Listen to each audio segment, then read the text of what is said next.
As some would say, it's the holiday season, and we've got some meaningful football to play. Let's get started.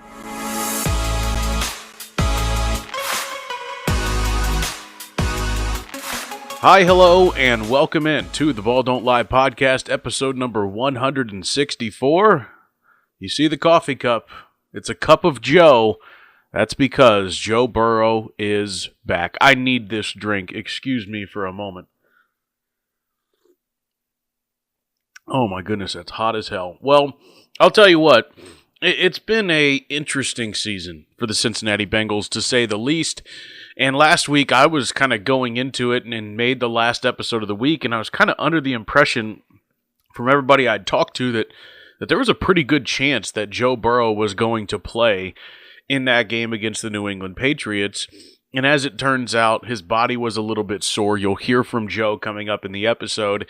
And the Bengals decided with the quick turnaround on Thursday night that might be a little bit too much, might be a little bit unfair for a player recovering from an injury.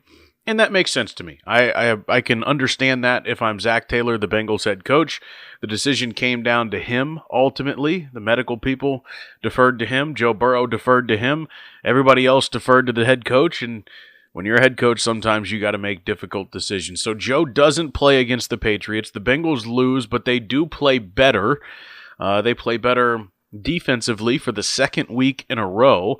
Their missed tackles are down. They've played really well against the run over the last 2 weeks against Pittsburgh and in New England. And they're still struggling in the pass game. They're struggling especially on third downs. Doesn't matter if it's 3rd and 4 or 3rd and 14. It seems like opposing teams are converting at a pretty easy rate against the Bengals. But that does mean that 1st and 2nd downs are going a lot better than in previous games for the Bengals. And how about Barrett Carter? He's a nominee for the Rookie of the Week because he had 16 tackles and no missed tackles. And we've talked extensively about the missed tackles. So I know it is a very small sample size, and I know that ultimately maybe it's meaningless in the grand scheme of things, but when you shift your focus into evaluation mode like we have for the Bengals, and you start to see positive signs, you start to see players stop making the same mistakes, you start to see them do what they're supposed to do, and you start to get a couple more stops per game, it makes you think, oh yeah, this is what it's supposed to look like. These guys are actually making a little bit of progress, because for weeks there was no progress to be found on the Bengals defense and really as a whole, but they did and were able to make some progress this week and last week against Pittsburgh. That's a good thing. We'll see how it bodes for them on Thursday night. Couple of injury notes to get out of the way before we get towards Thursday night's game. The first one is T. Higgins. T suffered what looked like a pretty nasty concussion towards the end of that Patriots game. He's not going to play this week. I wonder if he'll play again this season. It reminded me a little bit of that concussion that C.J. Stroud is dealing with the Houston Texans, and he's missed an extended amount of time. I just wonder if it'll be worth it. You know, it's one thing if it's a shoulder or a knee or an ankle. It's a different thing if it's a concussion, if you want to just give him some extra time. We'll see how it goes. But Teed's not going to play on Thursday. Trey Hendrickson also not going to play on Thursday. I might end up doing an entire episode about this, and I'm sure some of you are rolling your eyes. But the Treys of Our Lives soap opera saga continues with what now feels like a standoff again between Trey and the organization. We'll talk about that in another time, but Trey's not going to play this week. It does look like Samaje Perine is going to come back from the injured list dealing with an ankle injury he suffered a couple of weeks ago. Looks like Perine is going to be good to go. And other than that, we'll see. Couple of questionables, couple of limiteds, guys that unsure if they're going to be able to go or not for Baltimore. Lamar Jackson didn't practice on their first estimated practice of the week, but he did return yesterday. He's going to be good to go. Lamar will start on Thanksgiving night. Kyle Hamilton, their great safety, has been banged up a little bit with an ankle. I don't know if he's going to have a full designation at any point this week. He might officially be listed as questionable. Unsure if he's going to play or not. I would expect him to. And those are the most notable injuries for Baltimore. We'll get more into the game coming up in just a little bit, but let's talk about the most important story of the week if you're a Bengals fan, and the most debated story of the last couple of weeks if you're a Bengals fan, and that is playing Joe Burrow. I'm on record. I have no problem with Joe Burrow playing if he wants to play. If he's medically cleared to play, if everybody says he's fine to play, he can do it, then I have no problem with Joe Burrow looking around and saying, yeah, I want to play. And I think it's cool that he gets to come back in a stadium where he suffered another debilitating injury on Thanksgiving night on a national stage in a primetime game against a division opponent that you don't like. Keep in mind, when Burrow did suffer that season-ending injury a couple of years ago in Baltimore, during the postgame show, as Lamar Jackson is talking to Andrew Whitworth and all those people, Carissa Thompson and Ryan Fitzpatrick, Ravens fans are huddled around the set screaming, "Fuck Joe Burrow." There is, that's not something you forget if you're Joe Burrow. It's certainly not something that Bengals fans forget. It changed the way I view the Baltimore Ravens for sure. I like Lamar Jackson. He's the only person in that organization that I really like or have a lot of respect for.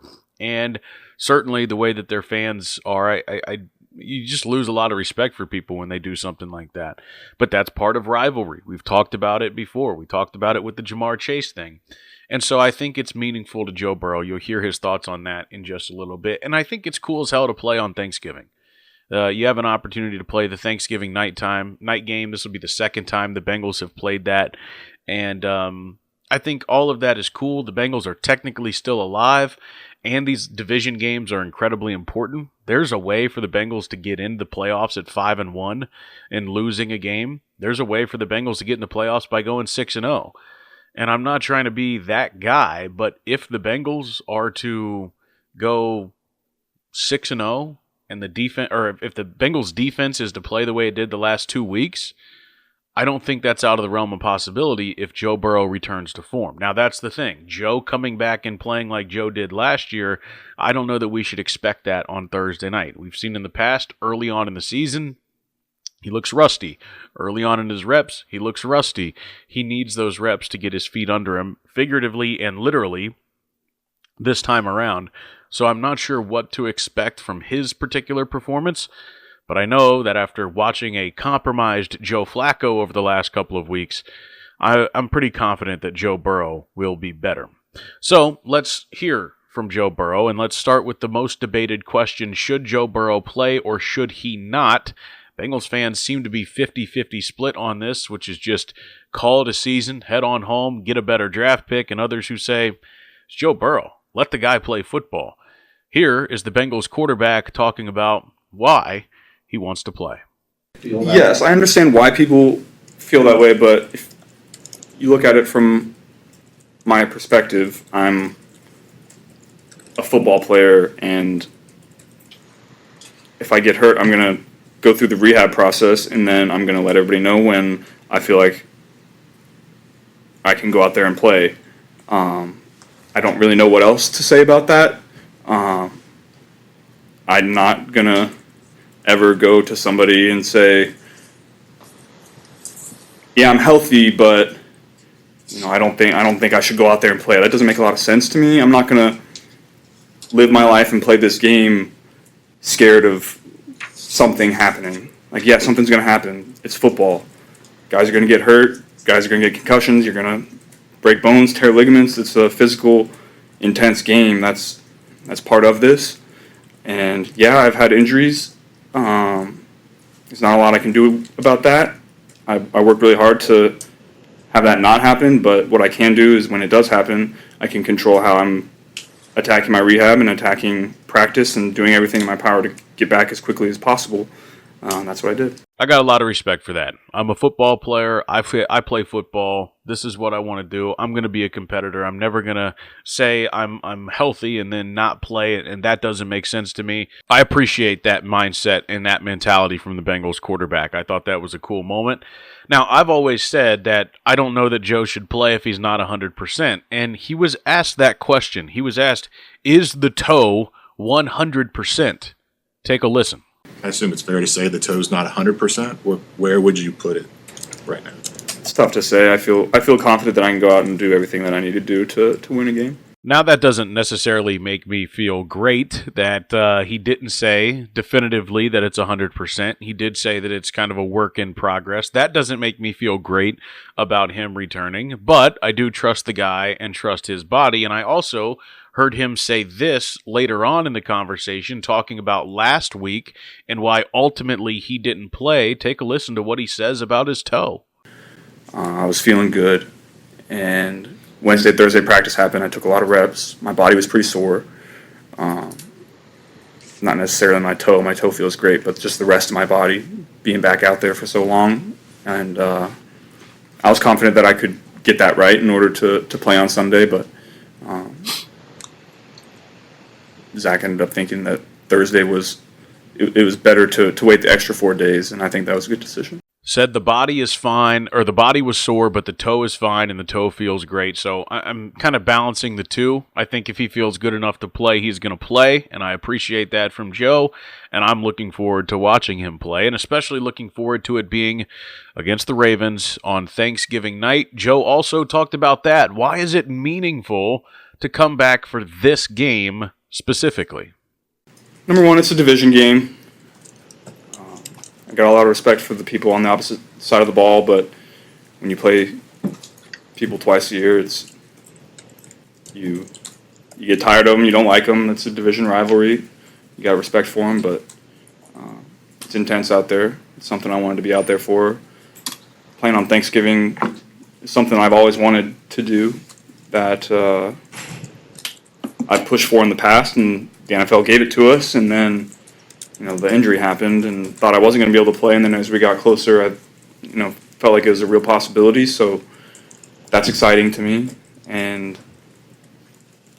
it's a national stage to go out and prove yourself again after not playing for several weeks. And every opportunity that you get to go and prove all the hard work that you've put in, the type of player you are, is something that I try to take advantage of.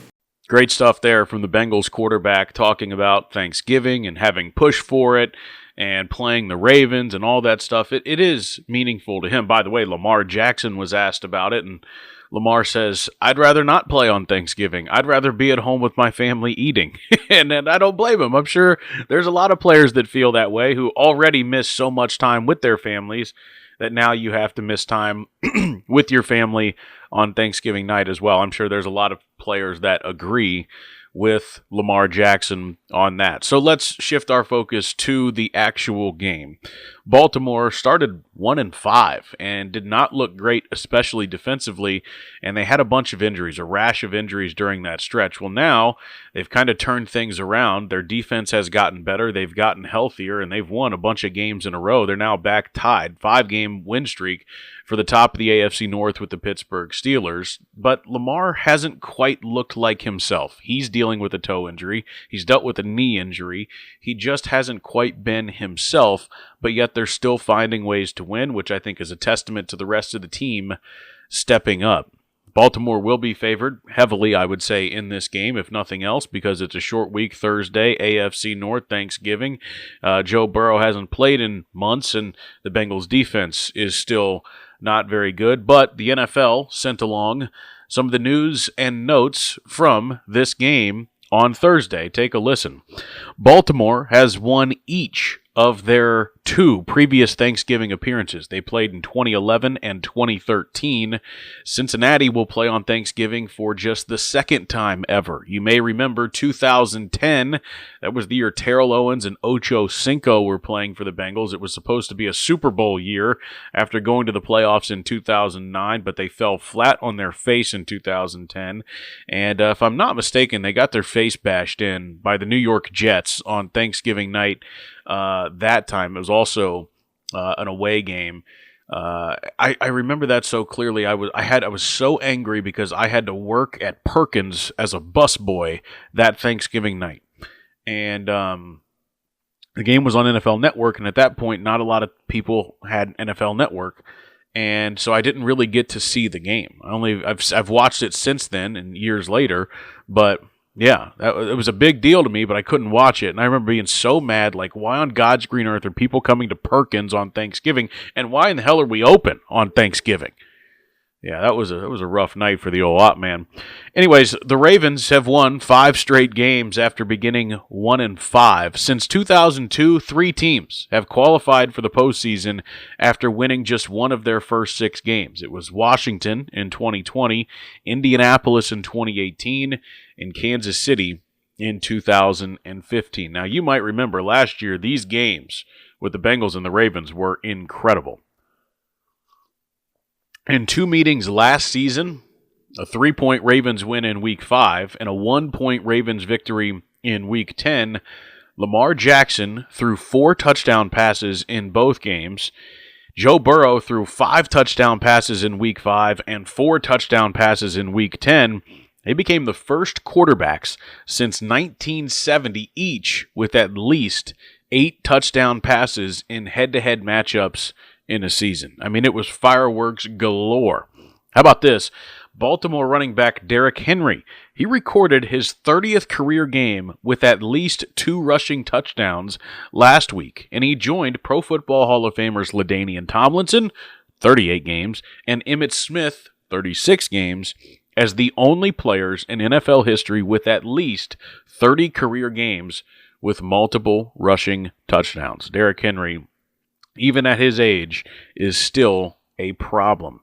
And finally, Cincinnati wide receiver Ja'Marr Chase. He had 21 receptions in the 2 games last year. He had 10 in Week 5, 11 in Week 10, for a total of 457 yards.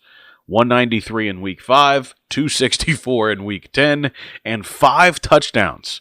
2 in Week 5, 3 in Week 10 against Baltimore last season. The most receiving yards by a player against opponent in a season in NFL history. Ja'Marr Chase has picked up the torch that A.J. Green passed on to him because A.J. Green was a Ravens killer. Ja'Marr Chase is a Ravens killer. Those dudes always seem to show up against Baltimore, and the Bengals, who may have won that game against the Patriots last week if they had Ja'Marr Chase, are certainly going to be welcoming him back. And, when you think about it, Joe and Ja'Marr are both going to be fresh physically. The rest of the team, not so much because they just played a game on Sunday, but Joe and Ja'Marr, having not played last week, are both going to be fresh for the Bengals on Thanksgiving night. Should be fun to watch. I want to say this. I'm thankful for those of you who have followed along and listened to this podcast this year. I restarted it in January, right after Ohio State made the national championship game, or won the national championship game. And it's been a lot of fun. And I've been tinkering with stuff. I've been trying new stuff. I have plans for it. And I really felt like I had gotten into a rhythm. And then, summer happened. And there was like a string of like the last 4 months or so, 4 or 5 months or so, where things have just gotten difficult for me personally and professionally, and I feel like I'm not good enough at this right now, but I continue to hear a lot of really nice things, and I'm thankful for that, and thankful for the people who spend 20 to 30 minutes a week with me just listening to me talk about the Bengals because I just want to talk about it. That really does mean a lot to me, and I really do appreciate it. And there's been a ton of new followers. There's been growth, and that's exciting for me. And I'm hoping to be able to continue to devote more time to it in what's been an up and down year. I'm hoping to continue to try to perfect it and figure out how to get better at it. And it's been a work in progress, so I do appreciate your patience.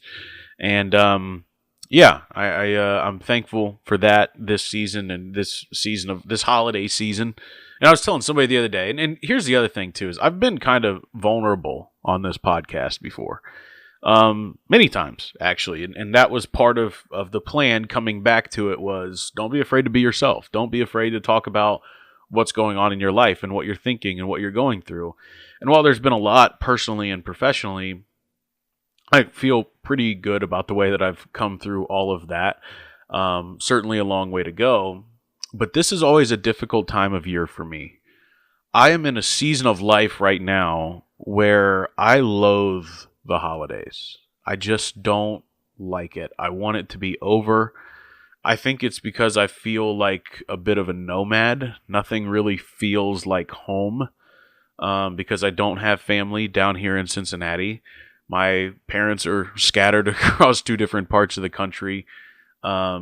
It's just a difficult season of life, and it's been like this for a few years now, where I just can't wait for the holidays to be over, because it just feels like nowhere really feels like home.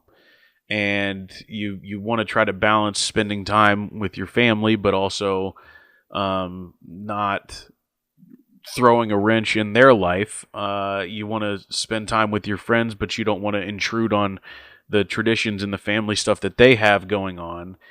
And, also still trying to balance work, because I have to work on Thanksgiving night after the Bengals game for the post-game show. And just all of it. I think we oftentimes try to make the holidays into like what we were as kids. And I think everybody does that because it made more sense back then. It was more fun like that. You try to fit it all in. You try to squeeze it all into that mold and that shape. And the reality is it's never going to be like it was when you were a kid. So you got to try to find a way to make the most of it. And I'm working on that. It's a work in progress. I think I've done a pretty good job the last couple of years. It just feels weird to me right now. It doesn't feel natural, and it's just kind of strange. And I often find myself I can't wait for the holidays to be over. And I can't wait for that season of my life to be over, because I want to look forward to it and enjoy it again, but I'm just kind of stuck in that spot right now. So, hearing nice things about my work and about this podcast certainly does make me feel better, and I'm able to see my family on Thanksgiving, so I'm thankful for that. And so I have a lot to be thankful for, and I appreciate all of you for being a part of the show and listening and doing all that. So there's my vulnerable talk of the day. Bonus points to you if you stuck around to the end of the podcast to hear that. How about that? All right, that does it for me. Hope you have a great Thanksgiving. I'll be back again next week. Hopefully the Bengals win, and I'll still be giddy as a schoolgirl talking about that next Wednesday here on the Ball Don't Lie podcast. Thank you so much. By the way, you can follow me on all social media platforms at Auty Elmore. That's AUTYELMORE. We're just a couple of followers away on Twitter from eclipsing the 7,000 mark. For those of you that have known me for a long time, that's a big deal. Thank you so much for listening. Talk to you again next week. As always, have fun, be safe, go Bucks.